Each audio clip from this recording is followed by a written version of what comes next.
Cümleten selamünaleyküm.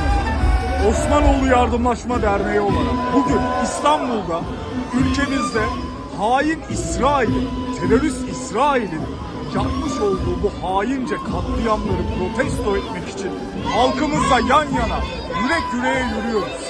Sayın Dernek Başkanımız Orhan Osmanoğlu bizi Mısır'dan İstanbul'a gelip ailelerimizle, bütün milletimizle o hain İsrail'e, Filistinli halkımızın yalnız olmadığını göstermek için buraya katılmaya emrediyorlar.